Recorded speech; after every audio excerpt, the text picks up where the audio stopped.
Welcome everyone. I am Neil with Portal to Ascension. Thank you all for being here today, and especially if you've been here all day since when did we start? Around 12ish Pacific time, for being with us and being a part of this awareness that we are continuing to spread today in regards to disclosure.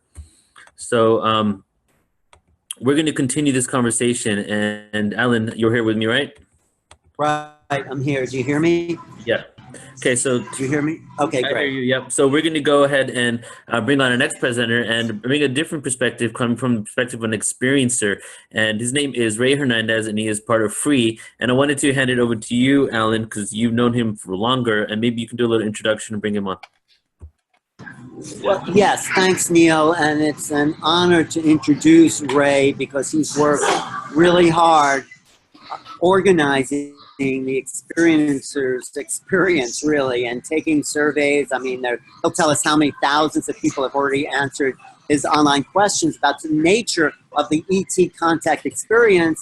And, Rey didn't know anything about any of this just a few years ago before his sighting. Then suddenly he was brought in the spotlight. He ended up partnering with Edgar Mitchell before he died to form the Free organization. And I think it's a very, very important study. I'm so happy you're here today, Rey Hernandez, because suddenly with the December 16th disclosure, I think your job has been made easier, and we've gotten a little closer to the truth about this experience. So you want to introduce sort of your background, your experience, and what do you think this disclosure has affected your organization, how that happened, how that affected you? Thank you, Alan. First of all, I would like to thank Neil for making these presentations possible. It's extremely important to inform the masses about what's taking place, but also to allow a diversity of opinions so other people can express diverse experiences of this phenomenon. And Alan, to you, we've spoken many, many times, and you certainly understand Free's mission, which is to understand what is the nature of our reality, what is consciousness, because you and the 12 members of our board of directors understand that that is the key. The key is not nuts and bolts ufology, the type of information that was released to us, but instead the key is what is the relationship between consciousness and contact with non-human intelligence. I think that's the end game of disclosure. What we're seeing is the baby steps. Where you're at is where it's going, and that's what's so exciting about your work. So, yeah. Let me just state that first of all, I'm extremely depressed that no one has mentioned the name of Edgar Mitchell in any of these speakers here. Edgar, I consider the father of disclosure. He was the first one since the early 70s when he returned back from the moon that began to privately among his fellow astronauts to discuss these issues. And then as the word spread out, he became much more vocal, much more active. Another item that people just don't know about, I'm sure you know about, Alan, is that Edgar interacted with thousands, I would say thousands of experiencers. And that side, no one really knew about Edgar. He not only spoke with the nuts and bolts ufologists, but he had very, very close relationships with experiencers, because he told me many, many times that, Rey, the nuts and bolts paradigm that's being utilized by mainstream ufology, those folks are clueless because we're never going to truly understand what really is going on until we focus on the experiencer. And I'm just going to say, Edgar Mitchell was also responsible for starting the Institute of Noetic Science, which was the first foundation really to study consciousness. That is still going. Dean Radin is doing lots of experiments and research about the mind and the capabilities of who we really are as human beings, which is a big part of the contact experience. I also want to say about you, Rey, you didn't know, you were a mainstream lawyer. I think you're working for, I don't know, some organization, you were working or who, but you had this sighting that totally changed your life. And it's no coincidence that this happened in South Florida, right near Edgar Mitchell's life. So give us a little background about you, Yeah. please. Yeah. Basically, I have an academic background. Free, as you know, is an academic organization. It's a 501c3 academic research institute. We were trying to bring on board Dr. Bob Davis to join me as well. But let me just tell a little bit about the organization. So many people claim to know about experiencers, what they're going through, and the research issues associated with experiencers. But 99.9% of the researchers that I've spoken with are pretty much clueless as to what really is going on in this field. And that's what happened to me in 2012. We had an energy being that appeared in my living room that totally miraculously cured our dog that we were going to be euthanizing later that day. And that being appeared because you didn't know anything about energy beings at all. This was nothing. I'd gone to Cornell for a master's. I'd gone to Berkeley for a PhD in city planning, and then I went on, became a lawyer, and I'm a tax attorney. So you know, nothing about UFOs, the paranormal, absolutely zero interest. All of you guys were all crazy nuts. You know, that was my approach. And so then this energy being appeared, made my wife disappear right in front of me, put me to sleep for 45 minutes, and then when I returned, my dog was completely healed from a total paralysis that we were going to be euthanizing. Now, the fascinating parts of it was that my wife was praying all night for angelic intervention, so my wife viewed that experience as angelic. Then 2 months later, she saw a huge, gigantic craft outside a house. Why? Because she called it down. She wanted to see her angels. And then in Mexico, she was a month in Mexico, and numerous experiences occurred there with crafts, 3 very tall human-looking beings dressed in white monk's robes. And then 2 months later began my experiences, which occurred rapid fire over the next 18 months. And they involved seeing a huge, gigantic UFO with my daughter and 3 friends 30 feet away from us, which lasted for about 45 minutes. And again, it was like the New York Giants stadium right on top of your next door neighbor's house that you could throw a rock and hit it. Out of body experiences,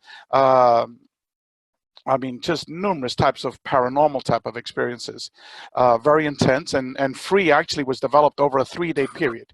And I don't want to bore your listeners with that story, but it was the speakerphone, Alan. The speakerphone. I'm sorry. Thank you.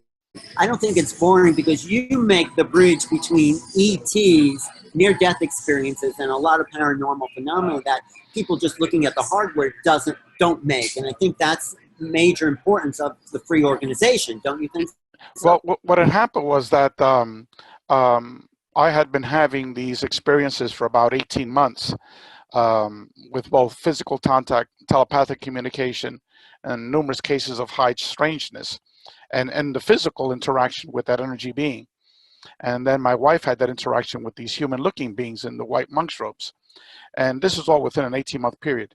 And then one day as I was driving in the highway, going to work at 8:30 in the morning, I suddenly was out of body, and I was put in, I guess what I can call a matrix reality. I was brought into another dimension where I was shown and given information that humans are interacting with non-human intelligence among different types of what I now call contact modalities.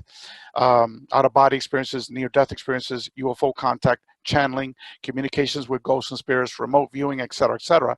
And I visually saw that because I was inside a wheel that was spinning around. The wheel had different spokes. And each of these contact modalities were in a different spoke. And then information, it wasn't a voice, it was information, was relayed to my consciousness that humans are studying these phenomena as separate and distinct, but in fact it's all one phenomenon. And that the key to understanding it all is consciousness, which they explained as the very fabric of the structure of our reality. And then they told me a mission, which I needed to inform humanity of the relationship between them, the spirit world, and consciousness. And then I needed help, and there's two criteria for that help. One was that the people that are going to be helping me out have to have minimal ego, and secondly, this is not about money. And then poof, I was in my car. Now, in and of itself, that wasn't the important part of it. What happened was immediately afterwards. That afternoon, I got an email from Mary Rodwell, who many people know here. She's probably one of the world's leading researcher on experiencers, and she's from Australia. And she responded to an email that I had sent 6 months earlier. Apparently it had been frozen in time, and that very same day that I had that experience, she got that email. So then we began interacting, and then I told her all of my experiences. And then it was very, very late at night. We decided to continue our conversations the next day. And then the next day, I got a phone call. It was like, hello, is this Rey Hernandez? I said, yes. I said, who's this? He said, it's Dr. Rudy Shields. And so I'd never even heard of this man. You know, it's calling me up at 9:30 in the morning, and he just happens to be an emeritus professor of astrophysics at Harvard University, one of the world's leading experts in consciousness and black holes, and one of the best friends of Dr. John Mack, the late Dr. John Mack, who was in his time the leading researcher on experiencers. And so he gave me a call. And then for 90 minutes, he explained to me that the experience I had was 100% correct. And he calls them the modern miracles. And he says that he and Dr. Edgar Mitchell have been working on over the last 20 years on a theory of advanced physics explaining the interrelationship of the contact modalities. And then he began to explain to me the physics of all of that. And at the end of it all, he offered his services to help me in any way. And then he said, Ray, write down this telephone number. And I wrote it down. And so he said, that's the telephone number of his mentor. And so I said, who's your mentor? And he says, Dr. Edgar Mitchell. And so then I knew, you know, who Edgar was. And so I called him up 4 hours later. Edgar invited me to his house the very next day. And after 6 hours in Edgar's house, where he revealed everything in his life to me, he says, look, Rudy and I already discussed it. We're here to help you out. We're going to accomplish your mission. And we can get numerous other scientists to back you up in terms of the mission that your ETs gave you. Edgar always referred to them as ETs.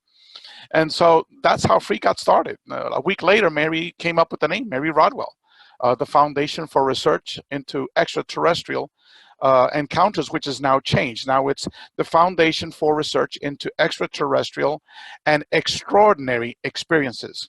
And we made that change to encompass the fact that the vast majority of these experiences are not physical.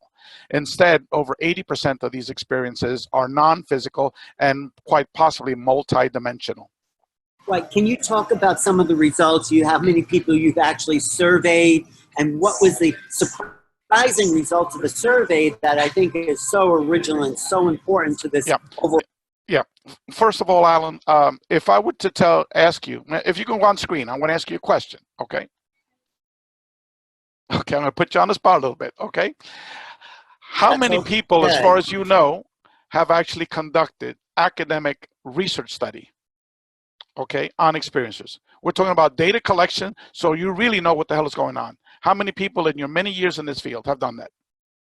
I would say there's probably at least maybe 10 good studies. Okay. I mean, there's the Bullard study in the 70s. I think it must be at least every decade. I know Bud Hopkins did something like that. So how many?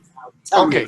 First of all, Kenneth Bullard's research, all he did was just review the CUFOS write-ups that were submitted. And then from those CUFOS write-ups, he extracted information of contact with non-human intelligence. Now, that is not really an academic research study. You're just reviewing secondary sources, like you're reading a book and you're compiling, you know, assessments, okay? That's not academic research. Bud Hopkins, all he did is had people knocking on his door. He hypnotically regressed them, okay, and extracted data from them. That is not academic research, okay? The only one that comes close is two studies. One was the study that Kathy Martin did with Denise Stoner, but that was only on 50 individuals. But yet that study had numerous limitations. First of all, it was only 50 people, and it was self-selected. It's like calling around and say, look, would you want to take our survey? That type of thing. Another study that was done by Dr. Kenneth Ring, which you know about. Dr. Kenneth Ring is a professor of psychology, one of the world's, probably the world's leading expert on near-death experiences. And in his book, The Omega Project, he compared roughly 90 individuals that had NDE experiences with 90 individuals that had abduction type of experiences. Now, most of these studies that were done, including the Ring study and the Kathy Martin study, they just focused on abductions. What we discovered in our study was that 1/4 of the people have had ET contact, UFO-related ET contact with non-human intelligence, but have had an abduction. So that means that all of these previous studies have eliminated 3/4, okay, of the folks. So in other words, nothing has been done, Alan, nothing, okay? Academic that you could say, okay, you know, now we've got some data that could point us in a certain direction. Oh, the speaker on. That is so surprising because, of course, this phenomenon has been around since Betty and Barney Hill, since the early 60s, and really gained popularity with Whitley Strieber's book in the 80s, Bud Hopkins' book, and John Matt's book. And so no one's done a formal study before now. This is a landmark event. Correct. It's a landmark event. Now, it was even much of a bigger surprise to me because I had gone to Berkeley for a PhD. That's the university with the most Nobel Prize winners in the world. Okay, so when these things happen to me, I thought that I would go to a local library and just pull out bookshelves of this. Okay, and first thing I did was go to the internet, and very quickly I realized that's just full of nonsense.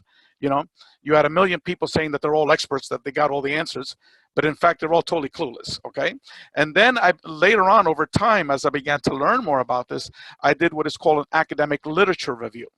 And that's what, you know, academics do to see what has been written in the academic literature about this phenomenon.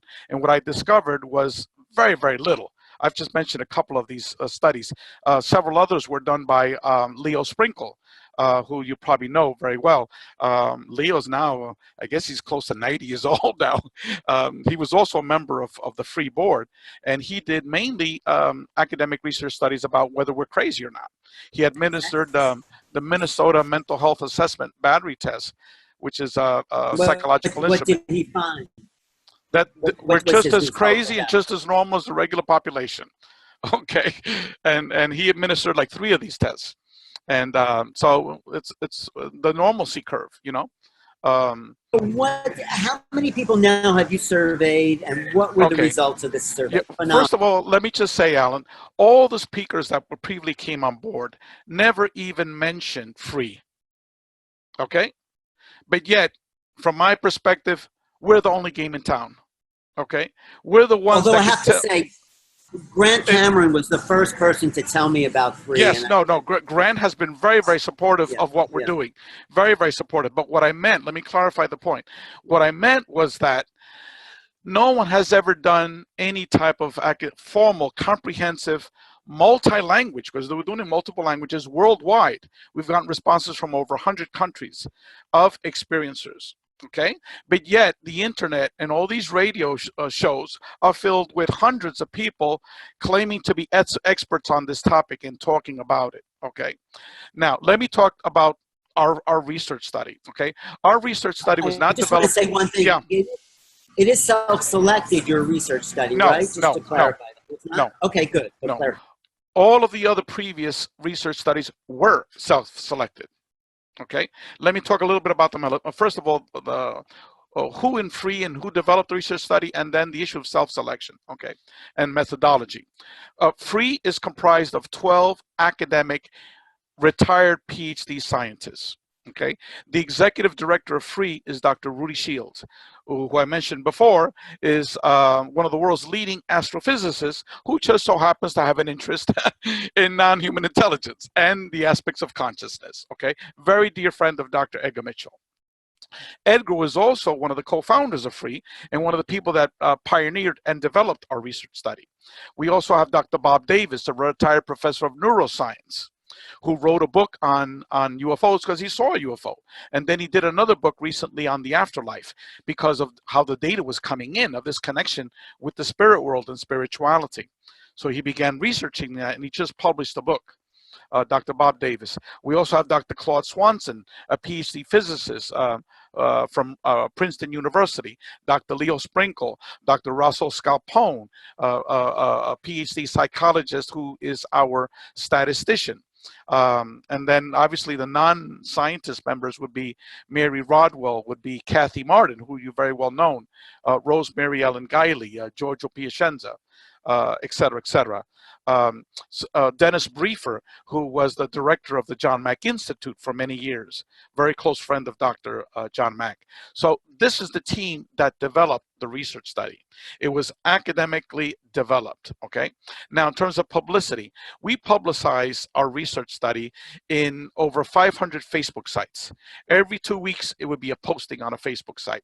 We sent it now to over 5,000 emails. If you ever wrote a book on UFOs, ETs, the paranormal, the evil aliens, abductions, whatever, you got it. If you ever have a website on these topics, you got it. So hundreds of radio shows, all of our board members that they've attended. I've been interviewed by you multiple times on your radio shows to try to get the message for people to take our surveys. So this wasn't sent to the Love and Light crowd. This was sent to numerous individuals. Oh, I see that Bob is back on board. Now, yeah, maybe Bob would want to say something after you do your presentation. Okay? Yeah. Let me just say a couple of things. Most of the individuals that have spoken here have not spoken really about the experience or perspective here, because most of the people that have been supporting this Tom DeLonge adventure have not been experiencers. For example, if you don't mind a second, Stephen Bassett had said, we are a long way from the false flag evil alien agenda. He also said, until I see that there is this direction by this group, I am going with the assumption that they are playing it straight. He says, someone asked him, well, is there something that you want to tell Tom DeLonge? And he says, well, I want to tell Tom, what can I do for you? What can I do to help you achieve your goal? Okay, now, what people are missing is who is Tom DeLonge and who is this military intelligence behind all of this, okay? If I could go over some of the quotes that Tom DeLonge had stated in a Jimmy Church interview, okay? Not too long ago. That would be important. That's straight from the horse's mouth. This is not Rey Hernandez inventing these things, okay? If people can listen to the 3-hour interview, you could go line for line and type these things out like I did, okay? First of all, he said, these ETs feed off negative energy, okay? He said, the UFOs are bad news. He says, Church says that one time he saw a UFO and he says, is this because of the consciousness that we were communicating? And DeLonge responded, no, no, no. It was playing with you. Okay? This is not a good thing. Okay? Then he says that the UFOs are the cause of religious wars. Okay? He says UFOs are the cause of religion and religious wars and the fragmentation of humanity. He says it's all due to the UFOs. He says, thus the UFOs are the source of wars and mankind's problems. He also said, let me get a nice little nice quote from him, and this is very, very important, okay? He mentioned about getting the technology from these UFOs, and he says, you could, sees the breakthroughs that we can have.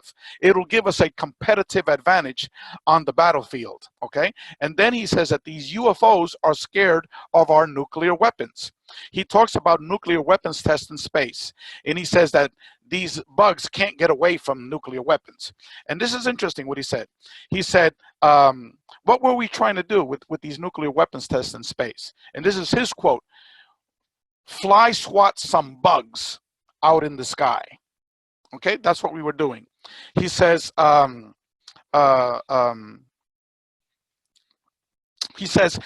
call them bugs. And do you know why I call them bugs? Because the other people, referring to the military intelligence folks that he's working with, because they call them bugs, okay? And then, and this is a quote from him, okay? Let me read from it, okay? He said, let me tell you how these guys think. And this is military intelligence. He says, when something of magnitude happens, because I've been in these discussions, okay? Do you want to know what they say when they look at each other? They said, oh, what a great recipe for war. When countries become divisive, these guys say, what a great recipe for war, isn't it? You know where I am going with this. You know that, right? implying to Jimmy Church. He says, it's a UFO thing. It's a UFO thing. And then last but not least, he says, we have to grab each other's arms and look up and say, this is to the UFOs and to these entities. He says, you bastards, okay? And then he says that his #1 advisor can be someone considered to be in the Majestic 12. He says, this guy knows it all. So basically what he's saying that he and his military intelligence handlers, okay, view the UFOs and these beings as highly negative, and that we need to weaponize space, and that they need to be squashed like bugs. Now, these are not my words, okay? No, I know. This is These where are your his words. Your research is so important, and maybe Bob can also jump in and say how the free research has countered everything that you just said Tom DeLonge was talking about. So do you want to jump into that angle? Bob, do you want to say something about this?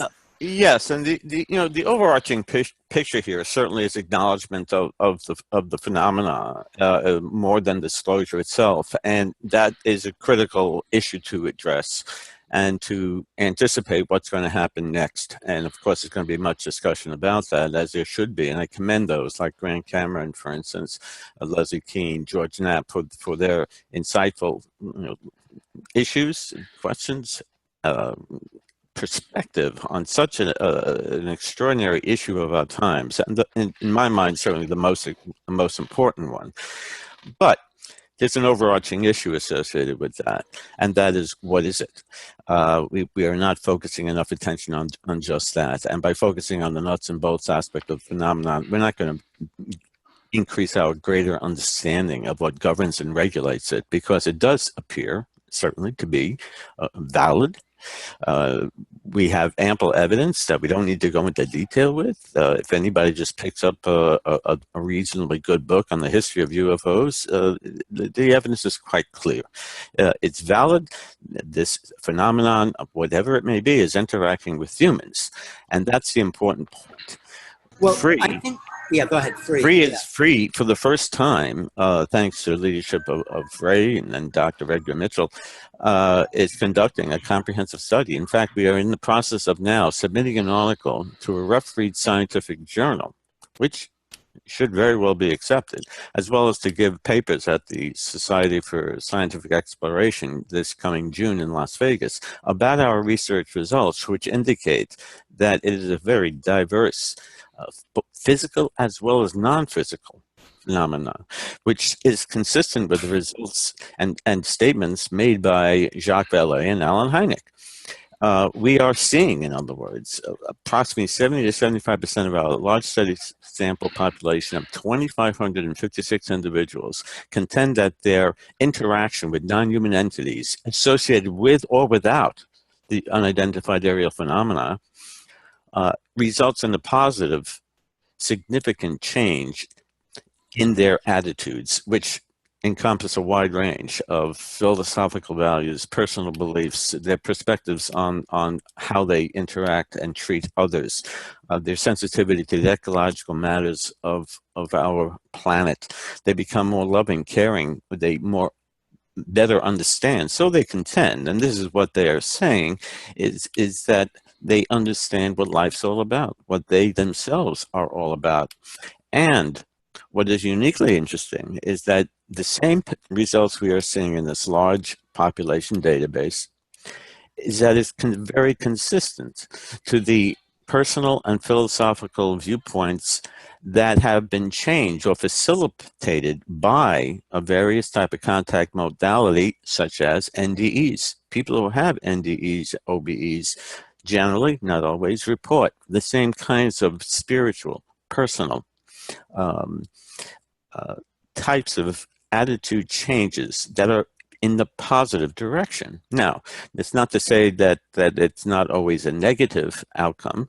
We do see approximately 15% of our study sample who contend that it is indeed negative. But we are talking about two different phenomena. That's 15, not physical 50. and a non 15%. Yes, we're talking about a physical and non-physical phenomena. We're talking about physical craft, nuts and bolts. There's no question about it, for obvious reasons. And it's visually seen. It's tracked on radar. Multiple sightings that occur simultaneously during a specific event. It happens almost on a daily basis. This little tic tac from the F-15s off the USS Nimitz is cool. It's interesting, revealing. I'm still excited about the acknowledgement, and it's wonderful news. Well, and hopefully it leads to something more dramatic and more revealing, indeed. But this is the well, I'd love to hear about the actual surveys that Ray has on hand there. But also the question is, why would Tom DeLonge put out the idea of negative ETs when the evidence from eyewitnesses from encounter experiences is basically positive? I mean, I myself had an experience that wasn't at first positive. I mean, it was a little traumatic, but it changed my life and opened me up to a whole other reality. And I have to say, it's in the long run very positive. So. Yeah. Please talk about why he's doing that and your results. Yeah, let me address a summary of our research findings, and then let me address why possibly DeLonge is pushing in that direction, because everything has been orchestrated for DeLonge and all these folks, as Grant Cameron has articulated over and over again. Okay, first of all, our research findings have had three primary major findings. Number one, these experiences are primarily positive. Okay, 85% of these individuals have viewed their experiences as a positive experience. In the beginning, 40% viewed it as negative, but towards the end, the experience changed because most of them have had 20 or more experiences, and their perspective of their experiences have also changed over time. So what you get is someone, when they were young, they were horrified, they were traumatized, but yet when they're in their late 60s and early 70s, all of a sudden they're contactees, they're love and light, okay? Now, the second part is that, as Bob articulated earlier, this is an extremely transformative experience. Individuals no longer fear death, okay? They are more loving and caring to each other. They're more ecologically friendly, okay? They have more compassion to each other. They have a better sense of their understanding of their reality. A total tremendous transformation of their psychological profile for the positive, okay? The last finding is that this phenomenon, while it's portrayed by these nuts and bolts abduction type of characters that are out there, portrayed as primarily a negative of, a physical phenomenon, what we discovered is that the physical aspect of this phenomenon is actually a very small component, that it's primarily a paranormal, psyche, ethereal type of experiences. We discovered there are more people that have been taken to other realities, other dimensions, than people that were abducted, okay? People were brought to other realities, okay? And we're talking about, you know, the not the NDE crowd either. You know, we're talking about UFO contact experiences. They've been brought to other realities. They've been shown the spirit world. They've been shown how we're destroying our planet. They've been given spiritual messages, et cetera, et cetera, et cetera. Now, this is something that the nuts and bolts crowd are totally against. You know, how could you be brought to another reality? How could you be taken to these other dimensions? Well, tell them that almost all of the theoretical physicists now believe in the multiverse. Okay, this is almost 100%, and that was told to me by numerous PhD physicists. So this is what experiences are going through. Okay, now getting back in terms of why DeLonge took that approach. Okay, he also verified that his military intelligence handlers also believe the same way in that interview. And remember, as Grant has stated repeatedly, everything is orchestrated in this whole script, okay? Let me just say, Bob Bigelow, okay? He's one of the world's major contractors for the space industry. Okay, we know in the Ronald Reagan speech about the weaponization of space and Star Wars that people have been weaponizing space, all secretly, obviously. Okay, now, so we know that Bob Bigelow is one of the major military and space contractors in space, and most probably he has his hand in that whole weaponization of space. We also know that he received the bulk of these fundings for these projects. Okay, and because he was a prime contractor, then they subcontracted it out to. We also know that his money went to MUFON, okay, to buy their experiencer files, and that's undeniable.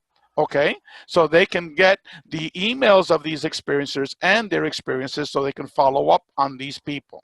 Okay, we also know that the Bob Bigelow group hired these MUFON rapid exposure teams, that if like a UFO went down or something happened, that these MUFON groups would immediately be flown there to investigate that scene.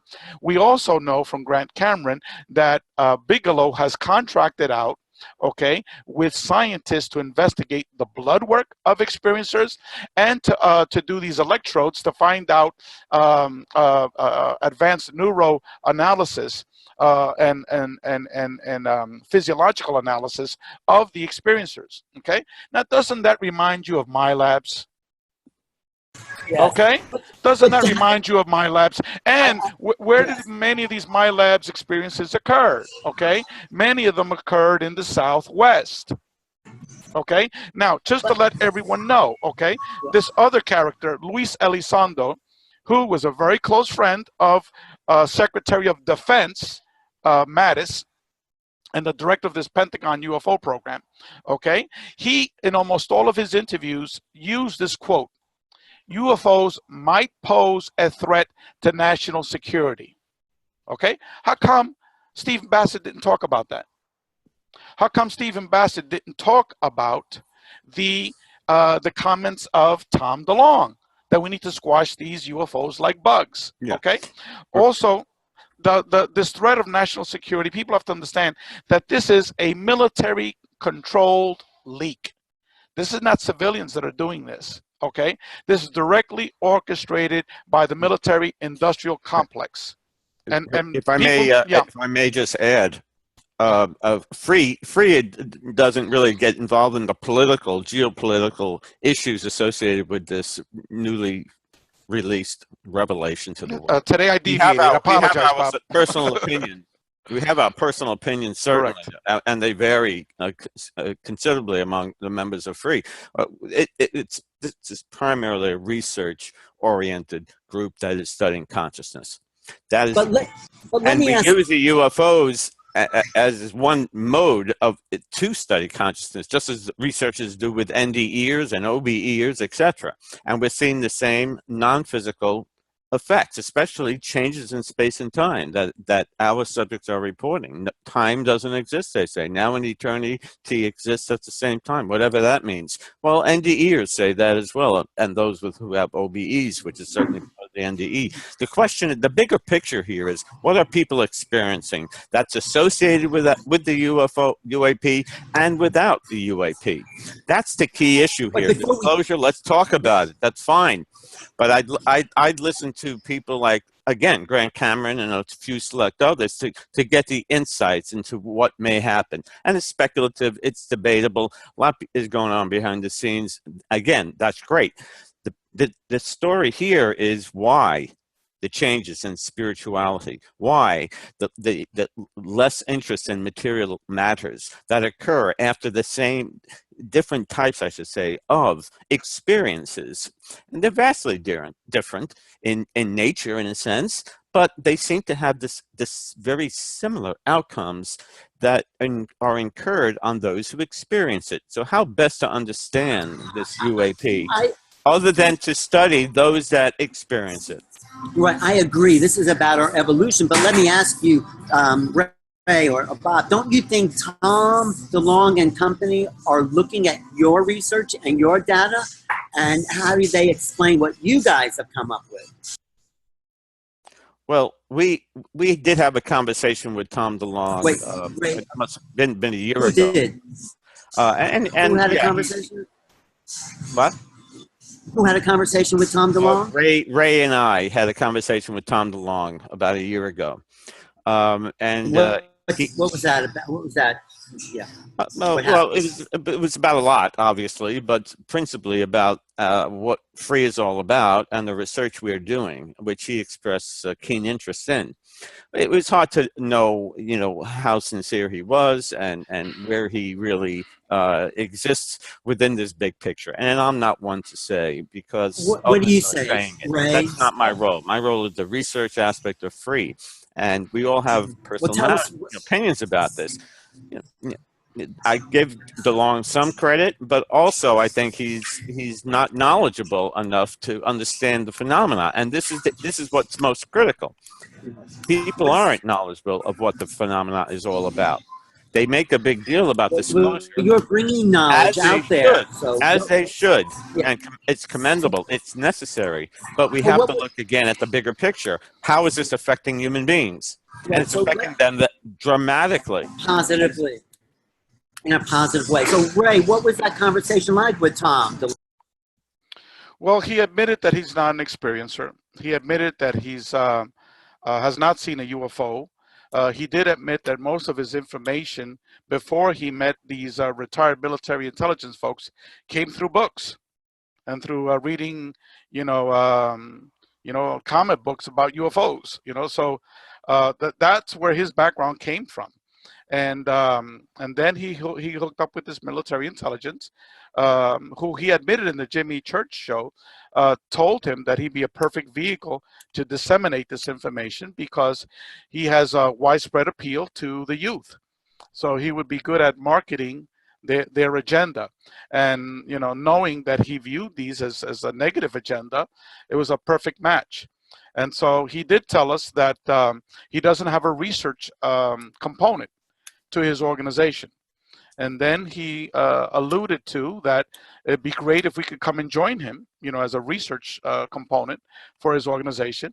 And it was at that point that we told him that we are an academic research institute, that we don't have any particular perspective or ideology of this phenomena. We're just letting the data speak for itself. Well, that was interesting. He invited you on. I mean, they're probably looking at this research you've done with thousands of people, and they still have this other agenda. I see Grant is on the line, but anyway, so they're putting out the negative ET program to create a false flag, build the military budget, and ignore the spiritual development that these beings hold for us. Is that what you guys are? Bob? I'm sorry, can you kindly repeat the question? I'm just saying they're obviously seeing your research because they went to visit you, and they've probably seen the positive results that ET contact leads as a spiritual awakening.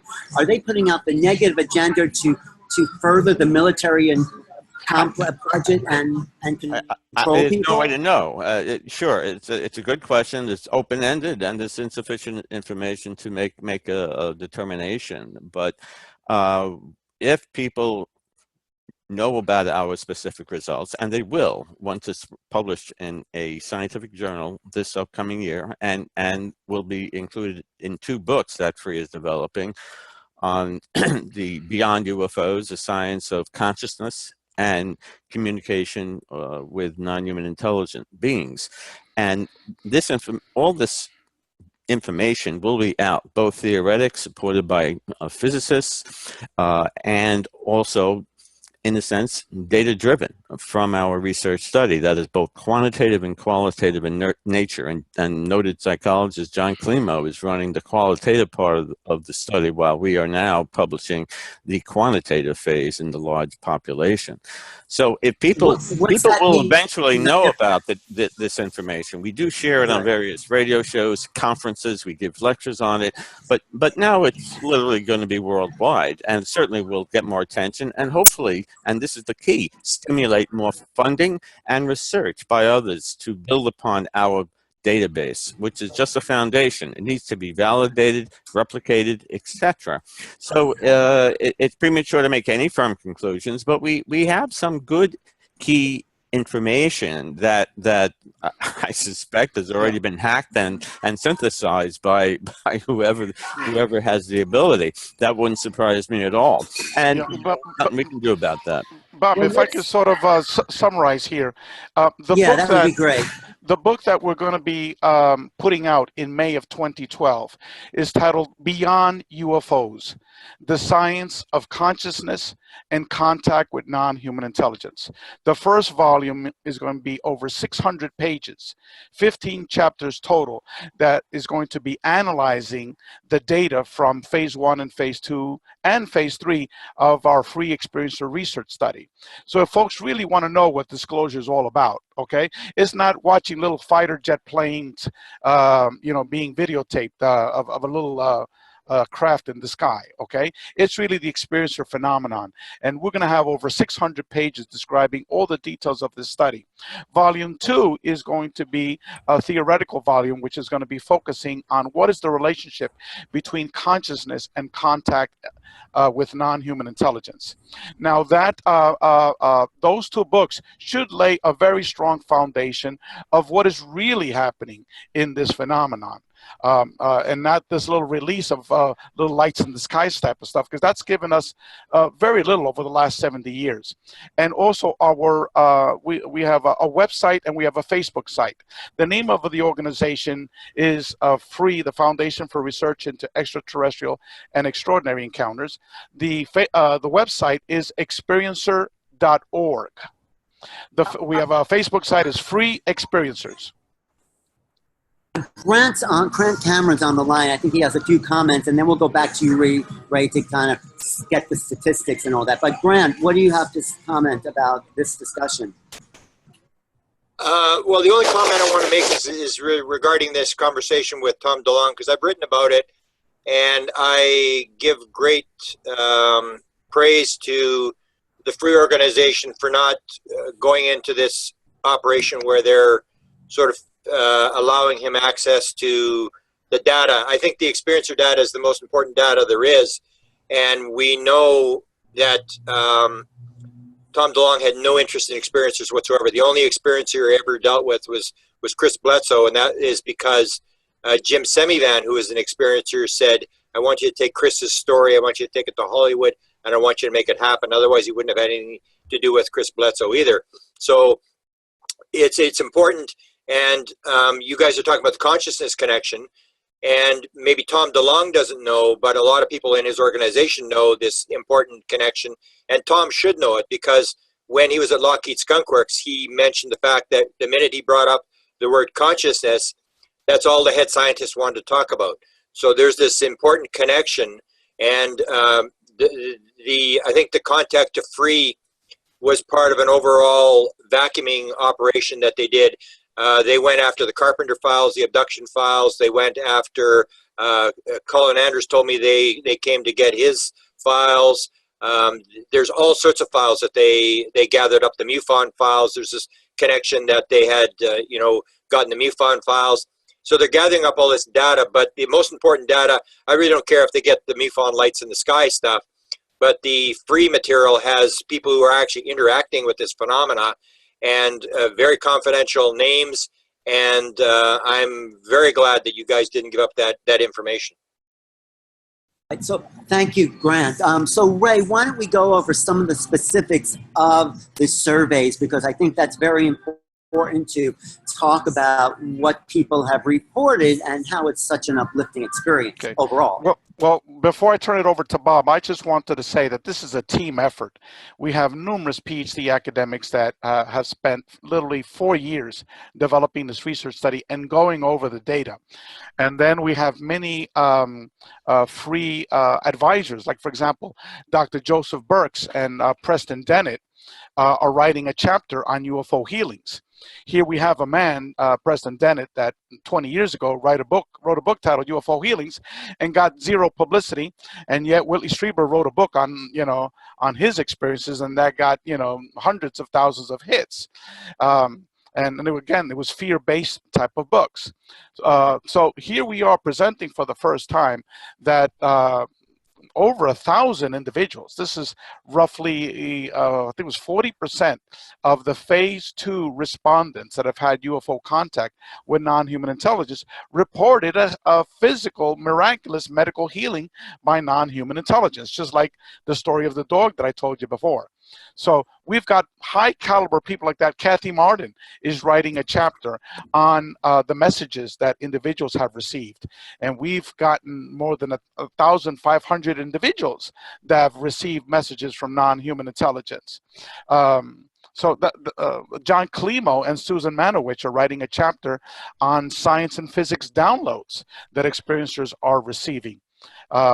So again, just to let you know the caliber of academia and scholarship that's going to be going into our books. Bob, I pass it on to you in terms of the specifics of the data. Yeah, and again, thank you, Ray. This is, again, is a largely non-physical phenomena. People are reporting telepathic communication with entities associated, again, with or without a physical craft. They're reporting an out-of-body experience, being floated into a matrix-like reality, so to speak. But there is a physical component. The most critical one, most important one, is the medical healing aspect of it, which must be focus of more research in terms of pre and post. The problem is these events happen spontaneously, so it's hard to control in an experimental fashion the way you'd like to in order to get valid results. So that's why, again, we need more research along many lines. Well, don't you think there's a religious... But telepathic communication, that it also incorporate messages received in the form of downloads that people contend are not from their mind. You know, how that may be interpreted it can be, you know, complex, but they feel that it's not their own thoughts.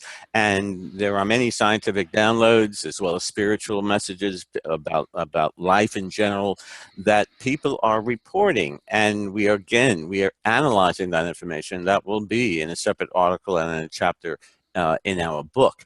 But the point is this: approximately 75% say that they've changed in a positive way. And we can be rather specific about that, but the most telling feature here is that 84% of approximately 2,000 subjects who were not hypnotized, that was not a form of memory recall, nobody was, they did not want their contact experiences to end. Now, what does that mean? And again, if these experiences were so dreaded, so evil, wouldn't you want these experiences to end? But yet 84% of the people are saying, keep it coming, baby, keep it coming. Well, I think this poses a religious conflict, though. I mean, I think that's maybe a big part of its slow leaking, because just think of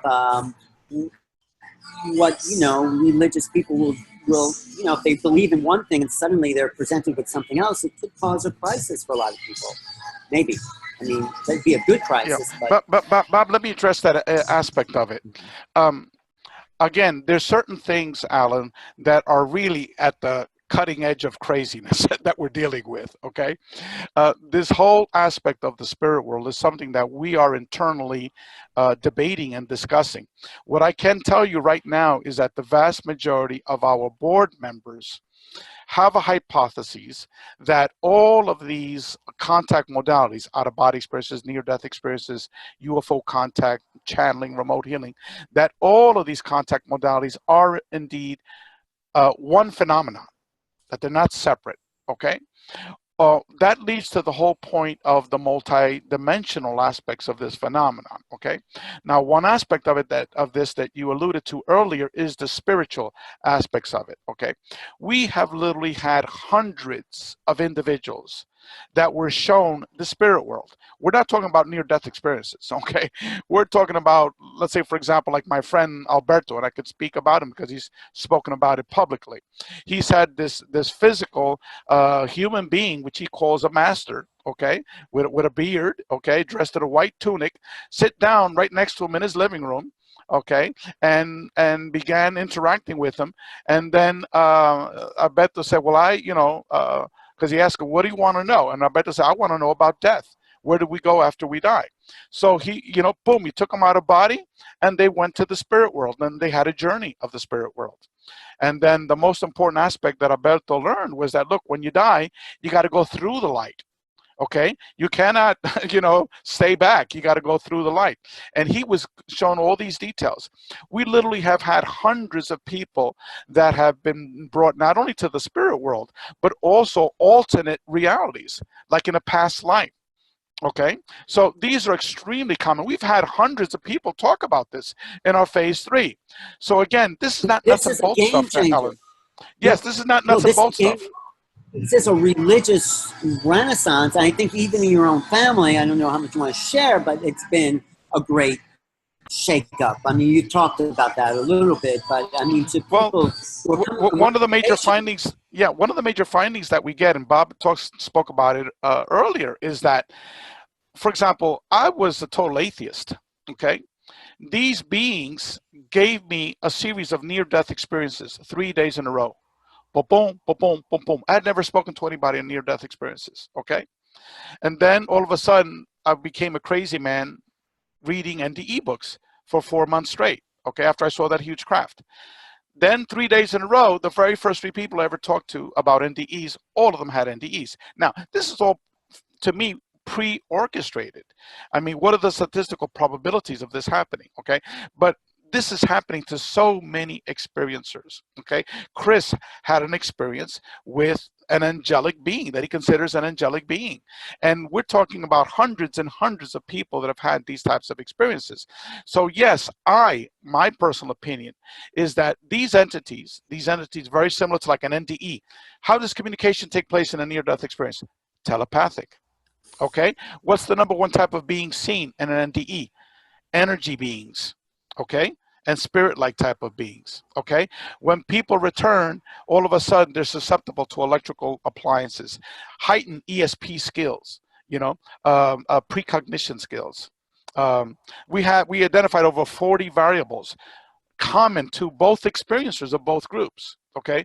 So that's what we're saying. It's one phenomenon, and the same being that you go to in a near-death experience might be a highly evolved being that people are interacting with here.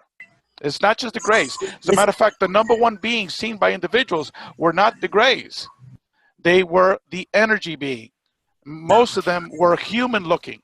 This is some of Kenneth Ring's experience. So Bob, why don't you pick up from that, you know, with the other research that you found as far as positive results of this kind of contact experience? Yeah. Yeah, it was in part related to the frequency of interactions. Those who reported more contact experiences, especially more than 10, reported a more positive impact than those just having one contact experience, which of course after one experience is going to, as Ray said, make you a madman, so to speak. Asking more questions, panicking, what just happened to me, the obvious questions, and associated anxiety. Over time, there seems to be, according to what our data suggests, an adaptation-like emotional process where they become more accepting of it, especially since they realize that it's relatively pleasant, and they gain insight and wisdom that they believe would not have occurred without their contact experience. And the majority, approximately 3/4 of our population, consider themselves as so-called contactees, where they're being treated more as an equal and not abductees. That's a minority of our subjects. Extremely important. Minority are actually claiming to be physically taken and relocated. That does occur, but the traditional held belief is that this happens all the time to everybody that interacts in a direct way with this phenomenon. But again, it also occurs more often without the physical craft being present. Although people do indeed report that they are believed to be physically on board a craft, subjected to some type of biologic experimentation of some sort. A small percentage, however, we're talking about 10, 15% or so, say that, but it does occur. And you can't dismiss it. It's still a large number. We're talking about 3,200 subjects, and when you say 10, 15%, that's a large number. And when you expand that to 6 billion people, you wonder what the actual incidence is. And the interesting thing too is that Elizondo, as Ray mentioned, and we all know, is an experiencer. He saw 3 beings in his bedroom, and he had a few questions to ask after that, and he did, which is why when he didn't get good answers, pushed Reed, and they developed this so-called secret program to study the phenomenon. What was learned, who knows? It remains to be seen, and hopefully we will sooner than later. But the incidents and the reported observation of paranormal phenomena, telepathic communication, out-of-body experiences, medical healings, what are we talking here? This is all associated with a physical phenomena, but the impact on the human being and the associated experience at varying times is largely non-physical. In varying ways. And it is also, again, I hate to be redundant here, but it is also uniquely consistent with individuals who have NDEs and OBEs, even taken DMT to some extent. Some people claim to have interactions with non-human intelligences. Point is, there's many different modalities that give rise to very similar behavioral outcomes and changes in personal philosophical values.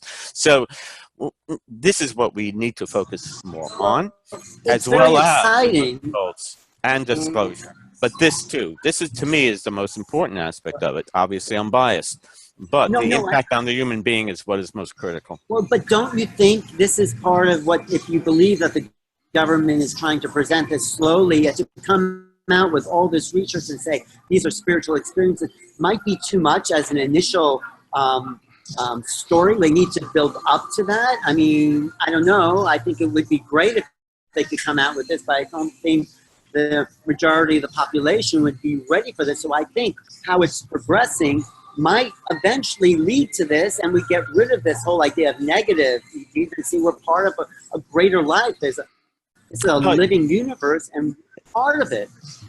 It's a good point, and one can make the conclusion, although you can't do it irrefutably, by the fact that the large percentage of people are reporting positive outcomes from the contact experiences, that possibly, if there is an objective behind the intelligence that's governing the phenomena, that certainly one major objective, besides preventing nuclear war by deactivating missiles here and in Russia, as we know, is to elevate consciousness and evolve us spiritually, because that's the main message that experiences are coming out with, and that is the overarching issue associated with all of this. And I'm sure there's many members in our government, military, obviously business, among all professions, and there are, that are going to put pressure on those that need to be heard, you know, to receive that information, and key individuals, I'm sure, are experiences, and they're wondering if they should, so to speak, come out of the closet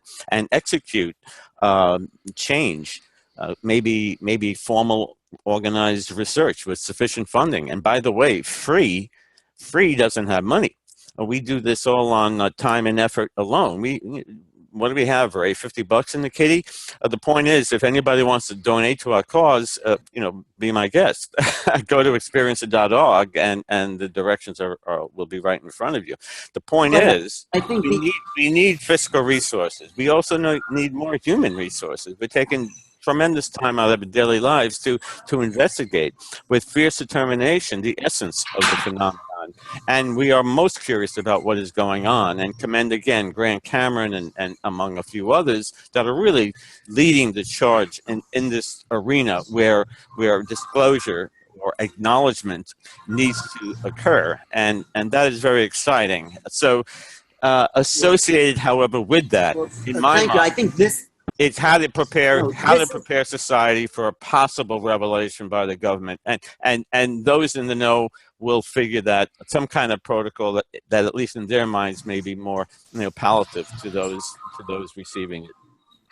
Yeah, I think free is the end game of disclosure eventually, this awakening of humanity's greater spiritual potential. So thank you for all this. Ray, do you have any, we have to wrap up, Neil? Just a couple of nuts and bolts points. One is that the vast majority of the individuals that initially saw themselves as abductees, the vast majority of them see themselves as contactees now. So, you know, don't think that all abductees view themselves as being victims. No, the vast majority see themselves as contactees. The other, as you mentioned there, the end game for all this disclosure is going to be free, the data that we're doing in free, because the bottom line is not to investigate these physical UFO crafts. The bottom line is to see what's behind all of this. And what's behind all of this is this non-human intelligence. And the only way we're able to get at that is through the experiencers. One last point. Free is in the process of developing a series of documentaries. Okay, there's going to be 3 documentaries. We're going to be coming out with one documentary focusing on the experiencer. Okay, it's going to be done in a very respectful way and focusing on the science of their experiences, and again focusing on consciousness and the aspects that we all been talking about today. Okay, the other documentary is going to be focusing on the physics of contact. It's going to be various astrophysicists, physicists, and neuroscientists explaining the science that will explain everything that we've discussed today. So it's not just crazy science fiction. There actually is hardcore science behind that. And then the third documentary is going to be focusing on consciousness. Okay, the relationship between consciousness and contact with non-human intelligence. And that'll be a mixing of experiencers, theoreticians, and scientists. And we're currently shooting. We're going to be going up to Boston in about 2 weeks to shoot that. We have this crew down here in Miami. The wife is an experiencer. And the husband developed many Star Trek documentaries and episodes. And then, Alan, we're going to be going by your neck of the woods in New York sometime in the summer. So we'll hook up with you. Yeah, about that. And then we're going to be going to the San Francisco Bay Area. So this is unlike anything that's ever been developed before. It's being developed by scientists. It's going to be focusing on experiencer, but it's going to be focusing on the science aspects and the consciousness aspects. And coming to a theater near you. How can we support that? Tell people how they can contribute. Well, what they can support right away is our book, these 2 books. The first book is going to be coming out in May of 2018, and that's going to be focusing on the experiencer research study. The second book is going to be focusing on consciousness. We will be releasing those for publication hopefully in May. That's our target goal, May of 2018. And then the documentaries, as you know, Alan, they take a while to develop. So maybe a year from now, we might be able to get some better information about that. So let me say really quick, Bob and David, Bob and Ray, what you guys are doing, I support you 100% and any way, form that we can get the message out. But I feel that regardless of the agenda, which obviously is militarization and Tom DeLonge's statements just throws up a red flag. A lot of people are now waking up to the fact that this is a reality. Yeah. So what we need to do is funnel them into the facts of the experiences rather than allowing the powers that were, so to speak, to kind of like say like, oh, these are negativity experiences. We need to collectively join against them. Yeah. And what you guys are doing is exactly that. And so it's synchronistic that you're like really taking it to the next level now, and this is happening now. And the whole of 2018, I feel, is going to have to direct towards the information you're putting out. Definitely. You should do a radio show called Bob and Ray, you know, just to get that information out there. But thank you. Thank you. It's great information. I think this is where it's all heading to, an awakening, a renaissance of human consciousness. So I think it's a great way to end this whole day here, Neil. Yeah, for sure. I think, Bob, you wanted to say something. Any last words, guys? Ray, Bob? I think you make a very, very important point. I want to reinforce that in the sense that weaponization may be the end game here. I'm not one to say, and Free doesn't take that stance. Everybody within Free has their own. Can't hear you. Can you say that again? Everybody within Free has their own take on. Everybody within Free has their own position on what the end game may be, weaponization of space or not. I have no clue, but obviously I care in one way or another. But the point is the fact that those that may want to impede government military's objective, if that is the objective here, is to use research data, as Neil just said, like Free, indicating a positive outcome by those who experience the phenomena. This is also consistent with research that Kathleen Martin, Denise Stoner did, which also showed positive outcomes from this, and Kenneth Ring. So the point is, several studies already have shown the positive aspect, and in the form of attribute changes in those who experience the phenomenon. That should also be broadcast worldwide, of course, if indeed some kind of weaponization activity, endgame objective is part of this spoon feeding of information on December 16th. Yeah, I think in summary, the end game here is disclosure. We all know it's happening. The issue is who's going to be controlling the agenda, okay? I rather have that the experiencer controls the agenda and not military intelligence, okay? Because they have a hidden agenda. It's still hidden. We don't know what's going on. They're leaking these things piecemeal. They're doing experiments on experiencers. They've collected data from MUFON on experiencers. The central focus here is on the experiencer. And for the first time ever, Free now has the data on experiencers, because most of the people within Free, people like Leo Sprinkle, Mary Rodwell, Denise Storner, Kathy Martin, Mary Rodwell, etc., they've been working with experiencers for 30 years. And they knew pretty much everything that we came up with. They just didn't have the data to back them up. Okay, now they've got the data. Now it's 3,800 people from over 100 countries. So the people that are leading disclosure is disclosure from the bottom up. That's true disclosure. It's not going to be from top down, from military controlling the agenda. We have to control the agenda. Absolutely. I think that is a really important point that no one actually talks about in the news, that it's the experiencers that need to be leading the way, not the military, not the government, not the people who have lied to us for 70 years about what's really going on. We want to know the truth, and this is what I totally support this organization and their purpose in being free. This is what it's all about. So thank you. Correct. You, Thank you. Thank you very much. Thanks, Bob. Thanks, Ray. Thank you, guys. Good night. Is there going to be another show, a continuance after this? No, we're gonna do a discussion on Wednesday next week with 4 or 5 people, but this is the end for today. Well, tonight, though I'm interviewing you, Neil, we pre-recorded it on BBS Radio at 9 p.m. Pacific time. So if you want to hear about what's coming up with Portal to Ascension, tune into bbsradio.com, Station 1, at 9 p.m. Pacific, 12 a.m. midnight East Coast time. So you can hear much more about what Neil and this overall plan to inform people of the truth. So thank you.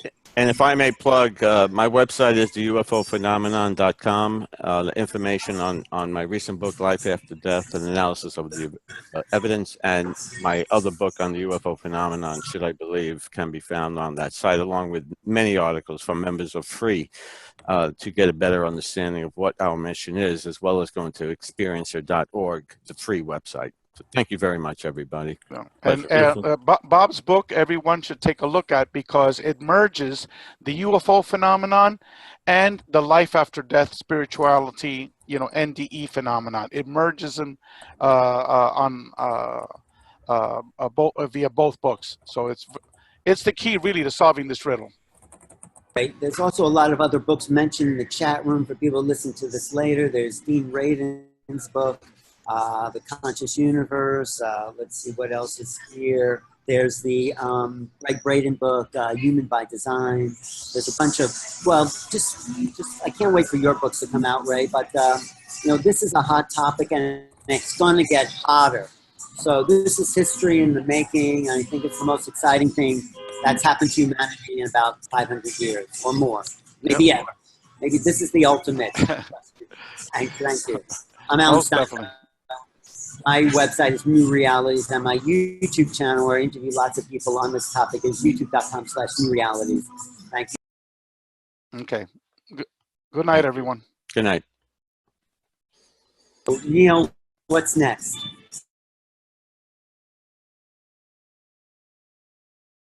I can't hear you, Neil. I was going to say, let me just say that Ray is going to be at the Portal to Ascension conference that we're doing in October 2018.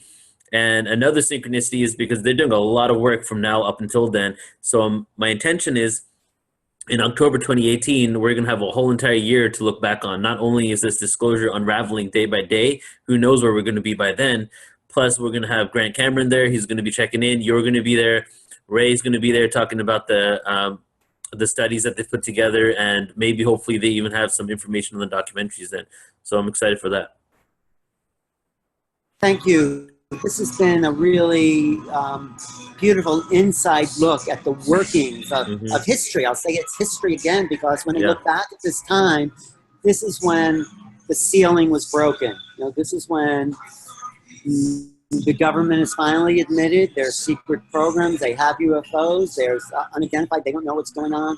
And this is just the unraveling of a secret that's been maybe kept for more than just 70 years, maybe hundreds, maybe thousands of years. Maybe it's what religion was part of from the beginning. I mean, this is a game changer on all levels of culture. And I think it hasn't even been realized by the media. It's like, oh yeah, that's interesting. But this is a Copernican revolution, and I know everyone in this field that I've been talking to is really excited. Linda Moulton Howe has done some great broadcasts on this. It's going to be a hot topic at Contact in the Desert, the end of May in Palm Springs, the UFO Congress coming up in February, the Conscious Life Expo. This is the hot topic, more than the budget, more than anything Trump could be saying. This is key to an awakening of humanity. So thanks for the portal to Ascension, Neil. I agree completely. And I feel that like this has given me more motivation for next year than ever before. I'm like, okay, all right, now it's time to get really serious about this. And if I wasn't full-time already, now I'm going to be like working in my sleep, which I probably do anyway, you know, like it's really time. Like, and the Extraterrestrial Disclosure Summit that we're going to do, that you're going to help MC on January 20th, 21st, is just going to be the beginning of the year. Then we're going on the Disclosure Tour. Graham Cameron's going to be on there. Paula Harris is going to be on there. So we're hitting the road really to take this to city, basically to a city near you, so that we can shed light on the truth and to funnel people into the reality of cosmic consciousness and our spiritual connection to these beings. And you have a big conference, live conference coming up in October. Yeah, and then the live one. And don't forget the GoFundMe campaign that we need to promote your work. You want to mention that? Yeah, you mean the GoFundMe I just did for the car? Yeah. So everybody, I just came back from Austin. I was hanging out with Alan there, and we did an event with Nassim. And while I was in the, I didn't tell you this, Alan, when I was boarding the plane is when I got the picture from my wife that our car lit on fire. It stopped in the middle of the road. She pulled over and just boom, lit on fire. A few months later, the engine blew, and we're out of a car, and we rely on obviously our vehicle to create all these events and travel globally in order to, over the states at least, in order to really, you know, spread this information. So it's kind of put a damper on everything. We had to like postpone all our plans for a few months, and we're trying to figure that out at the same time building this platform for the disclosure that's happening. So if you guys are interested and want to help out and help support us, you can, actually I'll send an email after this with the link, or you can go to my profile page, Neil Gore, and you can donate on the GoFundMe there. Anything that you can support us with will be greatly helped and appreciated. Absolutely. Let's not get into conspiracy about the car, but I know. We'll talk about that another time. Thank you, Neil, for doing everything and putting this together. It's been great. Thanks, brother. Thank you for jumping on so last minute and being a part of this. Appreciate it. I love this stuff. This is what we live for. This is the most important thing in the news anywhere. And I think it is. It's the greatest story ever told. It's the story of the universe. Never told, right? Never told, yeah. Let's do this, man. I'm excited. I love you. Thank you. All right, brother. We'll talk later. Goodbye. Awesome, everybody. So I hope you all enjoyed today's presentations and got a lot out of it. We presented many different perspectives. And we will be chopping these up, throwing them up on YouTube probably by tomorrow. Please share this far and wide, get this awareness out there. It is really up to us to steer this into the right direction. And ending the note on consciousness, which is what free is all about, is definitely where we should, exactly, I couldn't have planned it better myself. It just ended with the fact of we're all these interconnected beings, and there's so much more to this experience than meets the eye or that we've been told. So thank you all so much for being here, and we'll be seeing you soon. Okay, have a good night. Bye-bye.